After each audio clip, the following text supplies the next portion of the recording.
The starship Meridian drifted slowly through the darkness of space, its engines humming quietly as it held position above the alien world below. Captain Daniel Harper stood at the center of the bridge, his hands clasped behind his back, his eyes fixed on the massive space station that orbited the planet called Valanthos Prime. This was the heart of the Galactic Concord, an alliance of 12 alien species that had ruled this part of the galaxy for over 10,000 years. And today, for the 14th time in 6 years, they had told humanity that it was not welcome. Lieutenant Commander Katie Morrison walked up beside him, holding a data tablet in her hands. Her face showed the same frustration that Daniel felt in his chest. She had been with him since the beginning of this mission, since Earth had first sent ships to make contact with alien civilizations. She had believed, just as he had believed, that the universe would welcome humanity with open arms. They had both been wrong. The official rejection just came through, Katie said quietly. Same language as before. Humanity is deemed too young, too aggressive, and too unstable for membership in the Galactic Concord. Daniel took the tablet and read the words himself. The rejection was polite in the way that politicians were always polite. It thanked humanity for its interest. It acknowledged Earth's technological achievements. And then it explained in carefully chosen phrases that humans were simply not ready to join the galactic community. The Valanthi, the founding species of the Concord, had called humans a species of warmongers.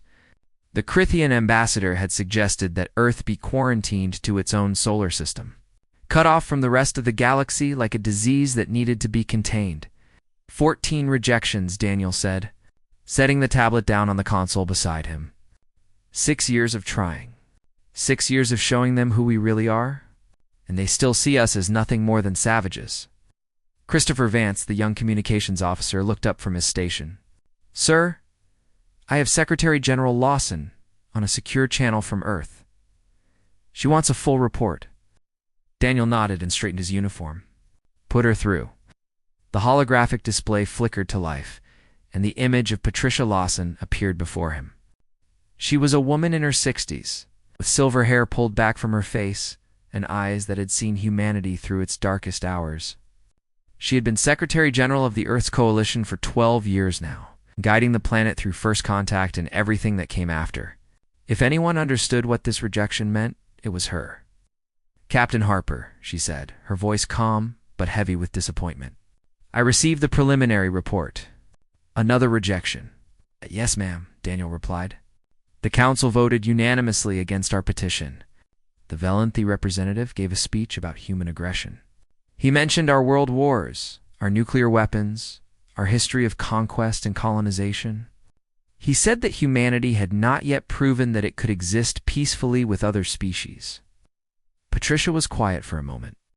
Behind her, through the window of her office, Daniel could see the rebuilt skyline of Manhattan. That city had been destroyed twice in human history, once by war and once by rising seas, and twice humanity had rebuilt it. That was what humans did.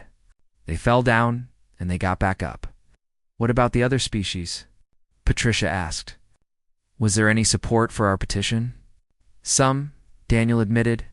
Ambassador Crix of the Crithian Dominion seemed sympathetic. She asked questions about human culture, about our art and music and literature. I think she was genuinely curious about us. But in the end, she voted with the others. The pressure from the Valanthi is too strong. They founded this Concord, and their word carries more weight than anyone else's. Patricia nodded slowly. And what is your assessment, Captain? Do you believe we will ever be accepted by this council? Daniel hesitated before answering. He had spent years studying alien cultures, learning their languages, trying to understand their values. He had met with diplomats and scientists and military leaders from a dozen different species. And in all that time, he had never been able to shake one feeling. The aliens did not fear humanity because of what humans had done in the past. They feared humanity because of what humans might do in the future. No, ma'am, he said finally. I don't think they will ever accept us. Not because we haven't changed. Not because we aren't worthy. But because accepting us would mean admitting that they were wrong about us. And species that have ruled for 10,000 years do not like to admit that they were wrong. Patricia smiled, but there was no humor in it. Then perhaps it is time for a different approach. She turned away from the screen and spoke to someone off camera. When she turned back, her expression had changed. The disappointment was gone, replaced by something harder and more determined. Captain Harper, I want you to return to Earth immediately. I am convening an emergency session of the Earth Coalition Assembly. For 6 years, we have asked politely to be included in the galactic community. We have followed their rules. We have respected their traditions. And they have rejected us every single time. What are you planning, ma'am? Daniel asked. I am planning to remind the galaxy that humanity does not beg for scraps at anyone's table, Patricia replied. We build our own tables. And if the Galactic Concord does not want us as partners, then they will have to deal with us as something else entirely. On Earth, Dr. Samuel Grant sat in his office at the Coalition headquarters, reviewing the latest intelligence reports from Concord space. He was Patricia's closest advisor, a historian who had spent his career studying the rise and fall of civilizations. He understood better than most that the galaxy was not as stable as the Concord wanted everyone to believe. There were cracks beneath the surface. There were tensions between species that had been simmering for centuries, and there were threats beyond the borders of Concord space that no one wanted to talk about. When Patricia entered his office, Samuel stood to greet her.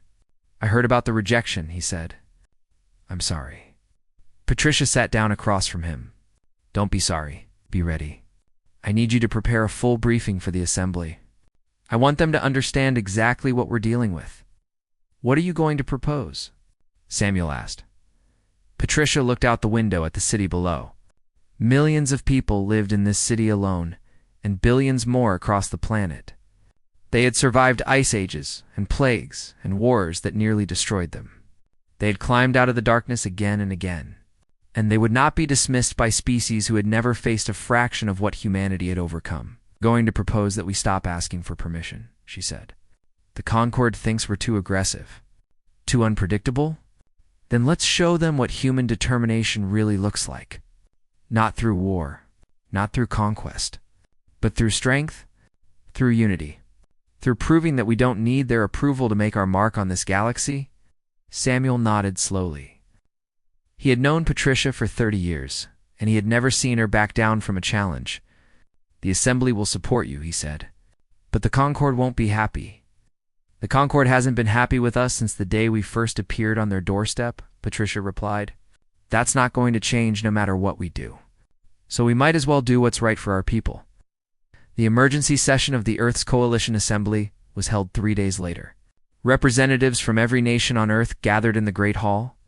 Along with delegates from the lunar colonies and the settlements on Mars, Patricia addressed them all, laying out her vision for humanity's future among the stars. We have been rejected by the Galactic Concord, she said, her voice echoing through the chamber. But rejection is not defeat. Rejection is simply a door that has been closed in our face. And humanity has never let closed doors stop us before. The Assembly voted unanimously to support her plan. Earth would build its fleet. Earth would strengthen its defenses. And Earth would wait for the opportunity that Patricia knew would eventually come, because the galaxy was not as peaceful as it appeared. And when trouble finally arrived, humanity would be ready. 6 months passed after the final rejection, and the galaxy changed in ways that no one had expected. The first reports came from the outer edges of Concord space, from small colonies and outposts that suddenly went silent.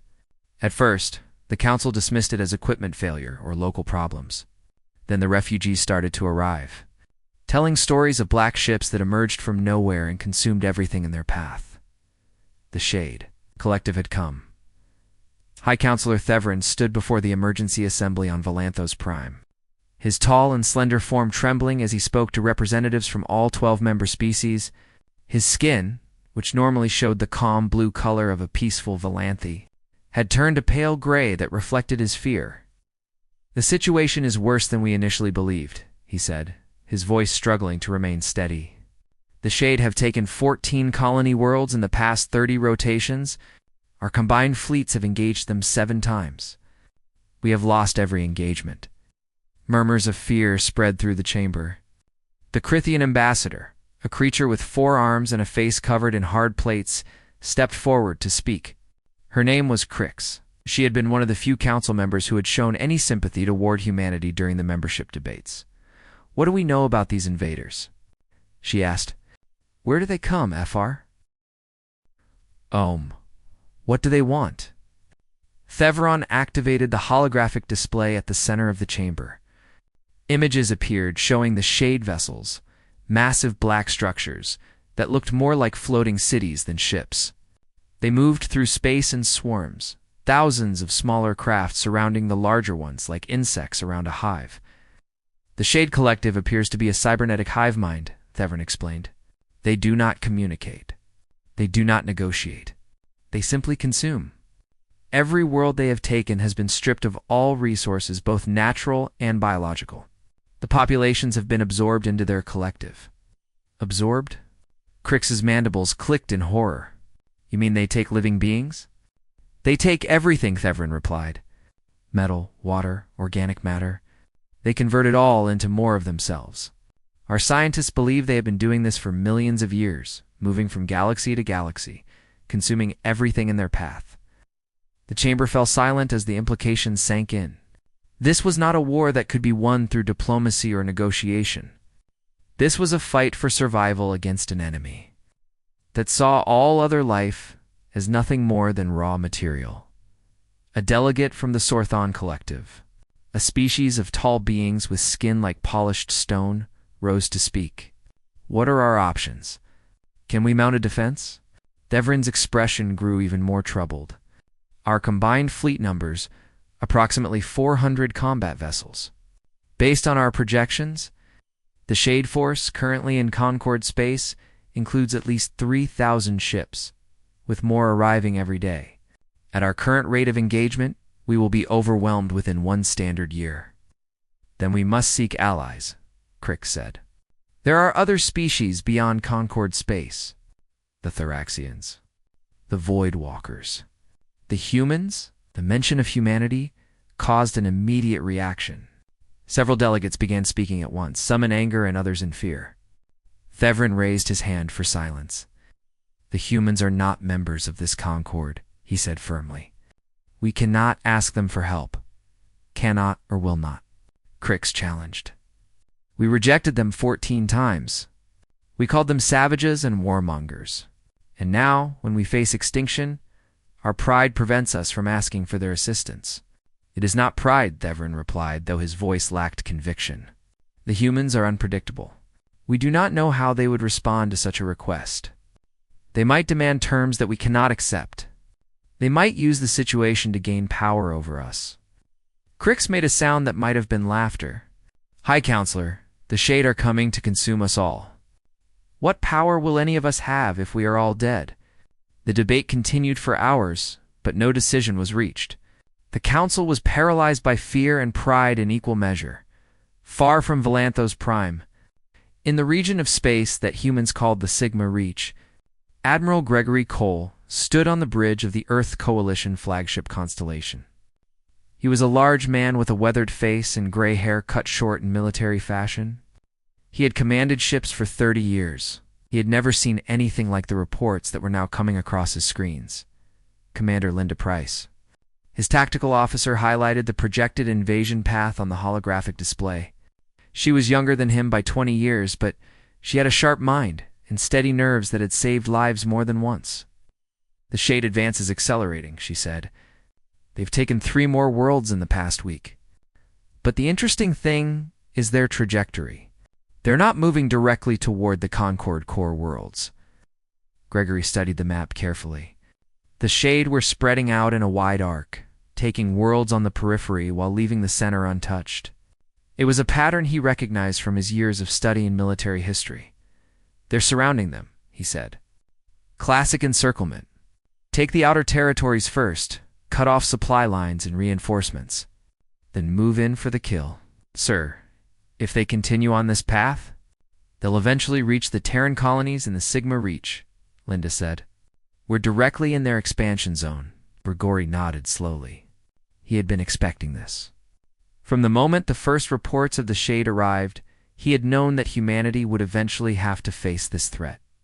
The only question was whether they would face it alone or alongside allies. "Send a message to Earth," he ordered. "Full tactical assessment of the Shade threat. Recommend immediate mobilization of all defensive assets." "What about the Concorde?" Linda asked. "Should we warn them about the encirclement strategy?" Gregory was quiet for a long moment. The Concorde had rejected humanity for years. They had insulted Earth's people, questioned their worth, and treated them as lesser beings. Part of him wanted to let them face the consequences of their arrogance. But another part of him, the part that had sworn an oath to protect all sentient life, knew that he could not stand by while billions of beings were consumed by an enemy they did not understand. "Prepare a diplomatic package with our analysis," he said finally. "Send it through official channels to the Concorde High Council. Whether they listen or not is up to them." On Earth, Patricia Lawson received Gregory's report, along with intelligence from a dozen other sources. She sat in her office late into the night, reading through the data and considering her options. Dr. Samuel Grant sat across from her, waiting for her decision. "The Concorde is going to fall," Patricia said finally. "Maybe not this year, maybe not next year, but eventually. The Shade are too numerous, and the Council is too divided to mount an effective defense. And when the Concorde falls, the Shade will come for us," Samuel added. "Yes," Patricia agreed. "Which means we have a choice. We can wait until the Concorde is destroyed and then try to defend ourselves alone. Or we can offer our help now and try to stop the Shade before they become unstoppable." Samuel leaned forward. "The Council rejected us 14 times. They called us warmongers. They suggested quarantining our entire species. Why would we help them?" Patricia stood and walked to the window. The city lights stretched out below her, millions of lives going about their business, unaware of the threat that was moving toward them from the depths of space. "'Cause it's the right thing to do," she said quietly. "Because helping others is not about what they deserve. It's about who we are." She turned back to Samuel. "Contact Ambassador Nicole Harper. Tell her to prepare a diplomatic mission to Valanthos Prime. Humanity is going to offer its assistance to the Galactic Concorde. And if they reject us again?" Samuel asked. Patricia smiled, but there was steel beneath the warmth. "Then we help them anyway. And we show the entire galaxy what humanity is truly made of." The preparations began immediately. Ships were gathered, supplies were loaded, and soldiers were briefed on the mission ahead. Across Earth and its colonies, people watched the news reports and wondered what the future would hold. They had been rejected by the galaxy. They had been called savages and warmongers, and now they were going to war to save the very species that had turned them away, because that was what humans did. They helped those in need, even when those in need had never helped them. It was not logical. It was not practical. But it was human, and humanity was about to remind the galaxy why that mattered. The Earth. Diplomatic vessel Dawn's Light dropped out of hyperspace above Valanthos Prime on a day that the aliens would remember for centuries. The planet below was beautiful, covered in purple forests and silver oceans, but the space around it told a different story. Debris from destroyed ships drifted in orbit. Emergency signals blinked from damaged stations. The Shade had not yet reached this world, but the fear of their coming had already left its mark. Ambassador Nicole Harper stood on the bridge of the Dawn's Light, watching the alien homeworld grow larger in the view screen. She was Daniel Harper's younger sister, a diplomat who had spent her career building bridges between cultures. She had been present at every one of humanity's 14 rejection hearings. She knew exactly how the Council felt about her species, and she was here anyway. Benjamin Torres, her aide, approached with a data tablet, showing the latest intelligence. He was a quiet young man with a gift for languages, able to speak 7 alien tongues fluently. "Ambassador, the Council is in emergency session. The Shade broke through the outer defensive line 6 hours ago. They've lost another 12 ships." Nicole nodded without taking her eyes off the planet. "And what's the mood in the Council chamber?" "Panic, mostly," Benjamin replied. "The Valanthi are blaming the Crithians for not committing enough ships. The Crithians are blaming the Valanthi for poor strategy. No one is talking about actually stopping the shade. Commander Ryan Marshall, the military liaison assigned to Nicole's team, stepped forward. He was a tall man with broad shoulders and calm eyes that had seen combat on 3 different worlds. Ambassador, I'm picking up shade carrier signatures at the edge of the system. 12 capital ships and approximately 200 support craft. They'll be in weapons range of Valanthos Prime within 4 hours. Nicole felt her heart beat faster, but she kept her voice steady. Then we don't have time for the usual diplomatic games. Contact the Council. Tell them the Earth Coalition delegation requests immediate audience. The response came faster than expected. Within minutes, the Dawn's Light was granted permission to dock at the central station. Nicole led her small team into the Great Council chamber. The room was filled with representatives from all 12 Concord species, their alien faces showing expressions of fear, anger, and desperation. High Counselor Thevrin regarded the human delegation with barely concealed hostility. His skin had turned the dark gray color that indicated stress, and his voice was sharp when he spoke. Ambassador Harper, your timing is curious. You arrive at our doorstep just as our enemies close in around us. What do you want? Have you come to negotiate from a position of strength? Nicole walked forward until she stood at the center of the chamber, surrounded by beings who had rejected her people for years. She could feel their eyes on her, judging her, dismissing her, and she did not care. Hi, Counselor. I have not come to negotiate, she said, her voice clear and strong. I have come to offer assistance. Murmurs rippled through the chamber. Ambassador Crix leaned forward with interest. What kind of assistance? Nicole nodded to Ryan, who activated a holographic display showing Earth's military capabilities. The assembled delegates watched in silence as images of human warships filled the air above them. Dreadnoughts the size of small cities, carrier vessels that could deploy thousands of fighters, weapon systems that the Concord had never seen before. The Earth Coalition has maintained a fleet of 300 combat-ready vessels, Nicole explained. This includes 40 Dreadnought-class ships, each capable of engaging multiple shade carriers simultaneously. We also have ground forces, numbering over 2 million trained soldiers, equipped with the most advanced weapons humanity has ever developed. She paused, letting the numbers sink in.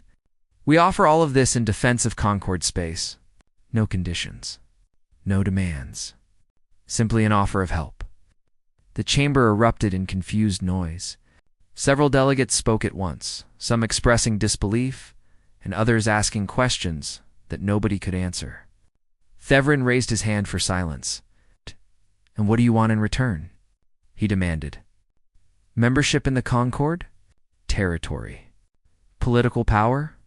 We want nothing, Nicole replied simply. Thevrin's face showed confusion that he could not hide.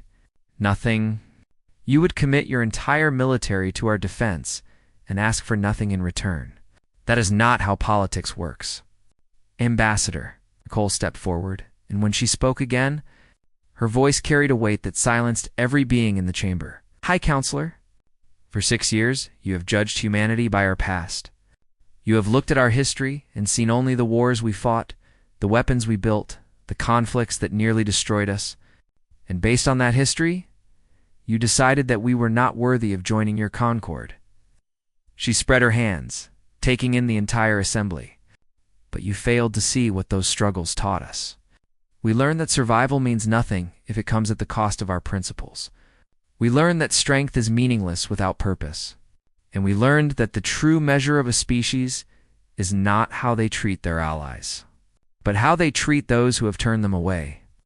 Thevron stared at her, his gray skin slowly shifting to a lighter shade as his fear began to give way to something else. You would help us? After everything we said about you, after we called you savages and warmongers, we would help anyone facing extinction, Nicole said. That is not politics, High Counselor. That is simply what it means to be human. Before Thevron could respond, alarms began blaring throughout the station. Ryan checked his communicator, and his expression hardened. Ambassador shade vessels have entered the system. They're accelerating toward the planet. Panic swept through the council chamber. Delegates shouted orders into their communication devices. Guards rushed to evacuate high-value personnel. The Volanthi defense fleet, consisting of only 30 ships, began moving into position for what everyone knew would be a hopeless battle. Nicole turned to Ryan. Signal the Constellation. Tell Admiral Cole to execute Operation Lighthouse. Ryan sent the message, and for a moment, nothing happened. The Shade Fleet continued its advance. The Volanthi ships formed their defensive line. Every being in the council chamber held their breath, waiting for the end. Then the sky above Volanthos Prime changed. Jump points opened across the system, dozens of them appearing simultaneously in a pattern that no Concord species had ever seen. And from those points emerged the ships of the Earth's coalition fleet. The Constellation led the formation, its massive hull gleaming in the light of the alien sun. Beside it came the dreadnoughts Resolute, Dauntless, and Sovereign, each one larger than any vessel the Concord had ever built. Admiral Greg Cole's voice came over the open communication channel, broadcast to every ship in the system. This is Admiral Cole of the Earth Coalition Fleet. Shade vessels, you are ordered to withdraw from this system immediately. Any hostile action will be met with overwhelming force. The Shade did not respond with words. They responded with weapons fire. What followed was the first major battle between humanity and the Shade Collective. And it was unlike anything the council delegates had ever witnessed. Human ships moved with a coordination that seemed impossible, each vessel knowing exactly where to be and when to be there. They focused their fire on the Shade carrier ships, while smaller craft protected civilian evacuation routes. Commander Linda Price led a squadron of fighters directly into the heart of the Shade formation. Her voice crackled over the radio as she called out targets. Focus fire on the lead carrier. Take out their command structure, and the smaller ships will scatter. The battle lasted for hours. Explosions lit up the darkness of space. Ships were destroyed on both sides, debris spinning away into the void. But slowly, steadily, the human fleet pushed the Shade back. When the enemy finally retreated, they had lost 8 carriers and over 100 support craft. The Earth fleet had lost 12 vessels, 12 ships, hundreds of human lives, given freely to defend a world that had never welcomed them. In the council chamber, High Counselor Theverin stood in silence, watching the human ships take up defensive positions around his homeworld. His skin had changed color again, shifting to a deep blue that indicated profound emotion among his species. He turned to find Nicole Harper standing beside him. Your people died for us, he said quietly. They gave their lives for beings who rejected them. Nicole looked out at the fleet that had come to save this world. Somewhere out there in one of those ships, human families were mourning the loss of loved ones who would never come home. That's what we do, High Counselor, she replied. We help people. Not because they deserve it. Not because we'll get something in return, but because it's right. Theverin bowed his head, a gesture of deep respect among the Volanthi. Perhaps we have misjudged your kind, Ambassador Harper. Perhaps we have been wrong about many things. Nicole placed her hand on his arm, a human gesture of comfort that seemed to surprise him. The war isn't over, High Counselor. The Shade will return, and they'll bring more ships next time. But if you'll accept our help, we'll stand beside you until this threat is ended. And after? Theverin asked. What happens when the war is over? Nicole smiled. After, we go home. And maybe, if we're lucky, we'll all have learned something about what really matters in this universe. Outside the station, the human fleet held its position, shields raised and weapons ready. They had come to save a world that had never wanted them, and they would stay until the job was done. That was the human way. The war against the Shade Collective lasted 3 years. It was a conflict that spread across hundreds of star systems and claimed millions of lives.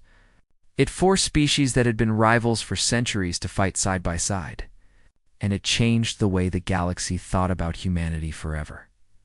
Commodore Daniel Harper, promoted after his actions during the defense of Volanthos Prime, commanded the task force assigned to liberate the occupied world of Krithia 7.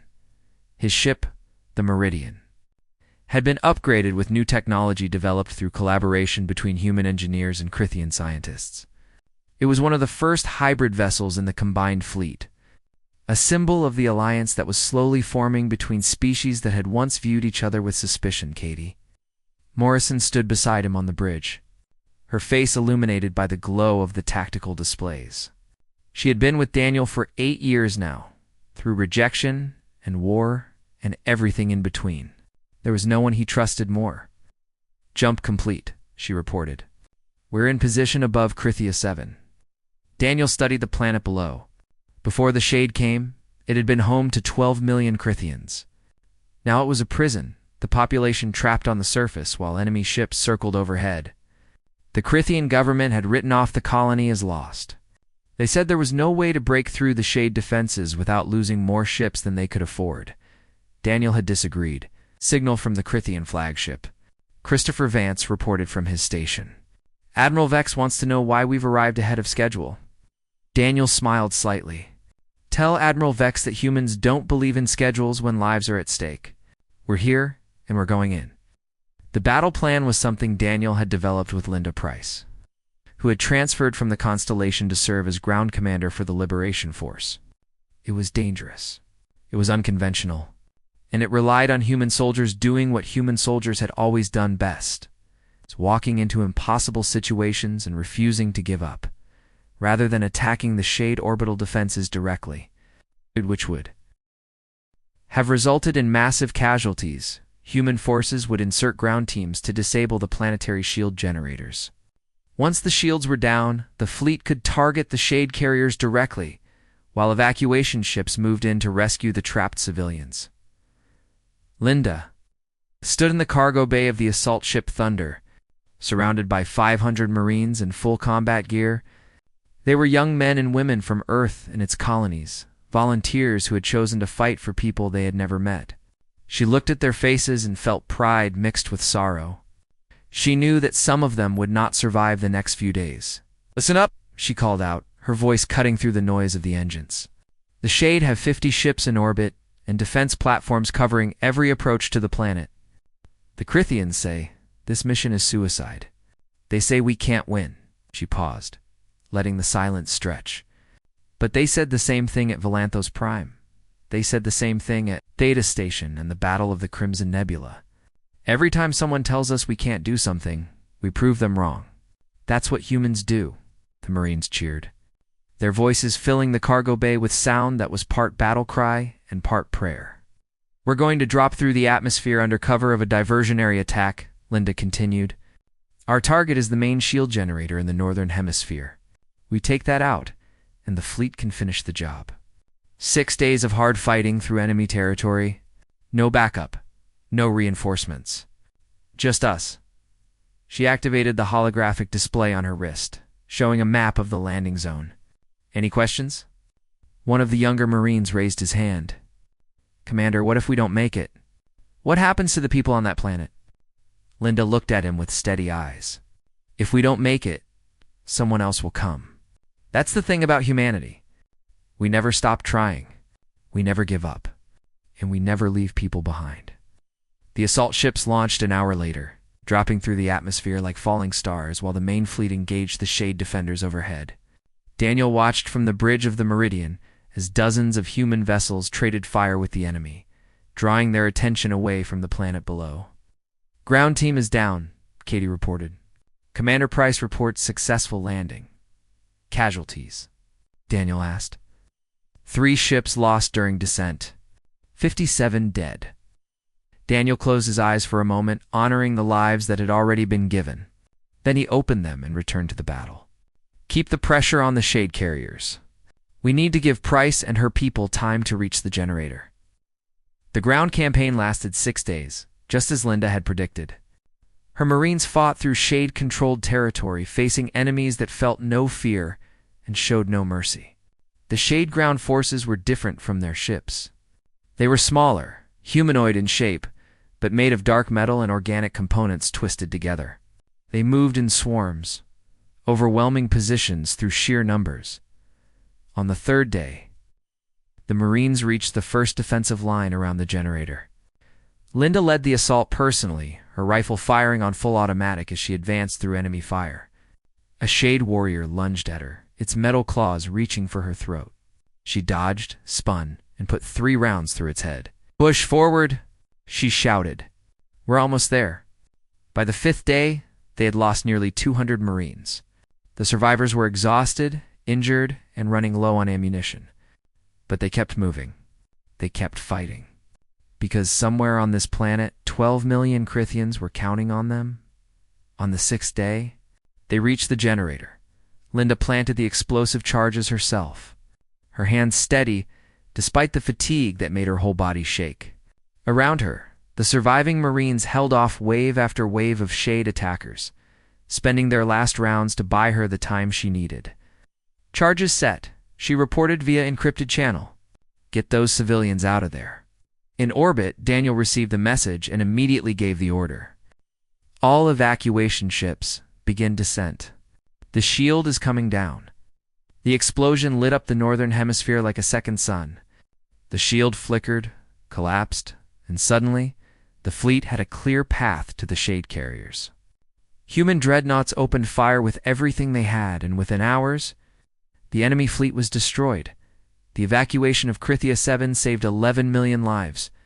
When the last transport lifted off from the surface, carrying the final group of refugees to safety, Linda was on board. She had lost 40% of her forces. 212 Marines dead, their bodies left behind on an alien world, but they had one. When the transport docked with the Meridian, Daniel was waiting in the landing bay. He watched as Linda walked down the ramp, her uniform torn and stained with blood that was both human and alien. She stopped in front of him and saluted. "Yes." "Mission accomplished, sir." Daniel returned the salute, then did something that surprised everyone watching. He stepped forward and embraced her, holding her tight as she finally allowed herself to feel the weight of what she had done. "You saved them," he said quietly. "All of them." Linda pulled back and looked at him with eyes that had seen too much. "We lost so many good people, Daniel. Was it worth it?" Daniel thought about the refugees on the transports below. The children who would grow up because human soldiers had given their lives for strangers. "Yes," he said. "It was worth it. It will always be worth it." News of the victory at Krithia 7 spread throughout Concord space. No. And for the first time, the alien species began to truly understand what humanity was capable of. Not just their weapons or their tactics, but their spirit. Their willingness to sacrifice everything for people they had never met on Earth. Patricia Lawson watched the reports with tears in her eyes. She had sent those young men and women to war. She had asked them to give their lives for a galaxy that had rejected them, and they had done it without hesitation. "This is who we are," she said to Samuel Grant, who stood beside her. "This is what humanity has always been. Not perfect, not without flaws, but willing to stand up for what's right, no matter the cost." Samuel nodded slowly. "The Concord will never look at us the same way again." Patricia smiled, though there was sadness in it. "No, they won't. And when this war is over, we'll have a choice. We can demand respect, demand payment for the blood we've spilled. Or we can simply offer our hand in friendship and see what happens." "And which will you choose?" Samuel asked. Patricia looked out the window at the stars that were just becoming visible in the evening sky. Somewhere out there, human soldiers were fighting and dying for a future they might never see. "I'll choose hope," she said. "I'll always choose hope." The war continued for 2 more years after Krithia 7. Humanity fought in 100 more battles, lost thousands more lives, and never once asked for anything in return. And slowly, one victory at a time, they pushed the shade back toward the edge of the galaxy. The final battle was coming. And when it arrived, humanity would be ready. 1 year after the end of the Shade War, the Galactic Concord convened a special session on Volanthos Prime. It was the largest gathering in the history of the Council, with representatives from every member species and observers from a dozen worlds that had never before shown interest in galactic politics.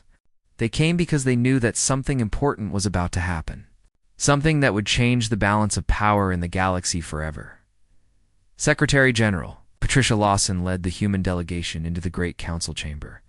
She walked slowly, her silver hair gleaming under the alien lights. their posture straight despite the years that weighed on her shoulders. Behind her came the people who had helped win the war: Admiral Gregory Cole, Ambassador Nicole Harper, Commodore Daniel Harper, and Commander Linda Price. They represented the best of humanity, the soldiers and diplomats who had given everything for a galaxy that had once rejected them. The chamber fell silent as Patricia took her place at the center of the floor. Around her, beings from 12 different species watched with expressions that ranged from respect to awe. These were creatures who had ruled the stars for 10,000 years, who had built civilizations that spanned entire sectors of the galaxy, and they had come to honor a species that had existed for only a fraction of that time. High Counselor Theverin rose from his seat and walked forward to stand before the human delegation. His skin showed the deep blue color of profound emotion, and when he spoke, his voice carried to every corner of the chamber. "We gather today to address a matter of great importance," he began. "For 10,000 years, the Galactic Concord has stood as the governing body of this region of space. We have prided ourselves on our wisdom, our stability, and our commitment to peace. We believed that we understood what it meant to be civilized. We believed that we knew the measure of worthy species." He paused, and his next words seemed to cost him great effort. "We were wrong." Murmurs rippled through the chamber, but Theverin continued. "When the shade came, we faced extinction. Our fleets were defeated. Our worlds were falling one by one. And in our darkest hour, we looked to ourselves for salvation and found only fear and division." He turned to face Patricia directly, but humanity did not hesitate. Despite years of rejection, despite the insults and the prejudice, despite every reason to watch us burn, they came to our aid. They fought beside us. They bled for us. They died for us. Ambassador Crick stepped forward, her forearms folded in a gesture of respect among her people. "The Crithian Dominion owes its survival to human soldiers who gave their lives liberating our worlds. On Crithia 7 alone, over 200 humans died to save 12 million of our people. They were strangers to us. They owed us nothing. And yet they sacrificed themselves without hesitation." One by one, representatives from each member species rose to speak. They shared stories of human courage and human compassion. They told of battles where human ships had placed themselves between enemy fire and civilian transports. They spoke of human doctors who had worked without sleep to treat alien wounded. They described human engineers who had rebuilt destroyed cities with their own hands. And with each story, the weight of their words grew heavier. These were not tales of conquest or domination. These were stories of service, of sacrifice, of a species that had proven its worth not through power, but through character. When the testimonials were finished, Theverin raised his hand for silence. "The Galactic Concord hereby issues the following declaration." He produced a document inscribed on ceremonial crystal. The traditional format for the most important pronouncements in Concord history. First, humanity is formally invited to join the Galactic Concord as a full member species, with all rights and responsibilities associated with that status. The chamber erupted in applause. Human delegates smiled and nodded, but Patricia's expression remained calm. She knew there was more to come. Second, Theverin continued, "The position of security coordinator, responsible for the defense of all Concord space, shall be offered to the Earth Coalition in recognition of their demonstrated capabilities and their proven commitment to protecting all species equally." More applause, louder this time. This was unprecedented. No species had ever been offered such a position upon joining the Concord. And third, Theverin's voice grew softer, more personal. "The Galactic Concord formally apologizes to humanity for the years of exclusion and prejudice. We were wrong to judge you by your past. We were wrong to dismiss your potential. And we were wrong to believe that our age and our experience made us superior to younger species." He bowed his head, a gesture of submission that no Valenthi leader had made to another species in recorded history.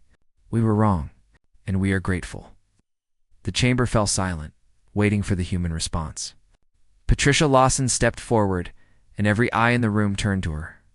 "High Counselor Theverin, distinguished delegates, I accept your invitation on behalf of the people of Earth," she said. We are honored to join this concord, and we will work to uphold its principles and protect its members. She paused, letting her words settle before continuing. But I want to be clear about something. We did not fight this war to earn your acceptance. We did not sacrifice our sons and daughters to prove our worth to you. We did these things because they were right. Because when we look at the stars, we do not see enemies to be conquered or resources to be exploited. We see neighbors. We see potential allies. We see the future. Patricia began to walk slowly around the chamber, making eye contact with delegates from each species as she passed. Humanity has a complicated history. We have made terrible mistakes. We have waged wars against each other and committed acts that shame us to this day. We do not pretend to be perfect. We do not claim to be morally superior to any species in this chamber. She stopped and turned to face the full assembly. But we have also learned from our mistakes. We have built a civilization that values cooperation over conquest, compassion over cruelty, and hope over fear.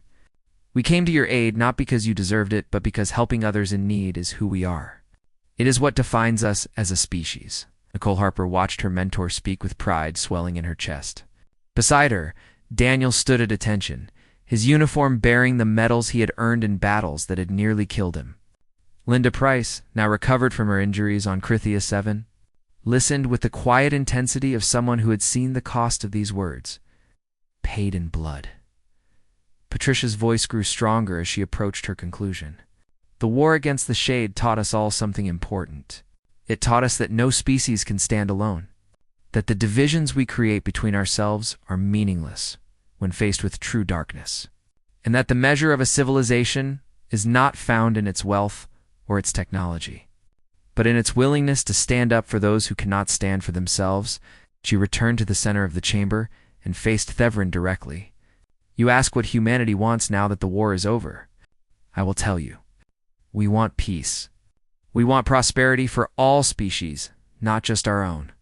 We want a galaxy where young species are judged by their potential rather than their history. And we want to build something together with you, something greater than any of us could achieve alone. Patricia spread her hands, taking in the entire assembly. The stars are vast, and the challenges ahead are greater than any we have faced. But if this war has taught us anything, it is that we rise together or we fall apart. Humanity chooses to rise, and we invite every species in this galaxy to rise with us. For a long moment, there was silence. Then Crix began to clap, a human gesture that she had learned during the war. Other delegates joined her, their various appendages creating a symphony of approval that filled the chamber. The applause lasted for nearly 10 minutes in the weeks that followed. The formal treaties were signed, and humanity took its seat on the Galactic Concord. Admiral Gregory Cole accepted the position of security coordinator and immediately began work on building a unified defense force that would protect all member species equally. Ambassador Nicole Harper established the first permanent human embassy on Valanthos. Prime Patricia Lawson served 2 more terms as secretary general before retiring to a small house overlooking the Pacific Ocean. She spent her final years writing her memoirs and watching humanity take its place among the stars. The war had cost humanity dearly. Thousands of ships destroyed. Tens of thousands of lives lost. Families torn apart by grief and sacrifice. But from that sacrifice, something new had been born. A partnership between species that had once been strangers. A future built on trust rather than fear. And throughout the Orion Arm, a new understanding took hold. Humanity was no longer seen as the young and aggressive species that had stumbled into galactic civilization. They were seen as partners and allies and friends, because in the end, it was not human weapons that changed the galaxy. It was not human technology or human strategy. It was something simpler and more powerful than any. Of those things, it was human character. They had tried to exclude humanity. They had dismissed them as savages and warmongers. They had closed every door and rejected every petition. And humanity had responded not with anger or resentment, but with compassion and sacrifice. They had proven that the measure of a species is not in how they treat those who welcome them, but in how they treat those who turn them away. And the galaxy would never forget it.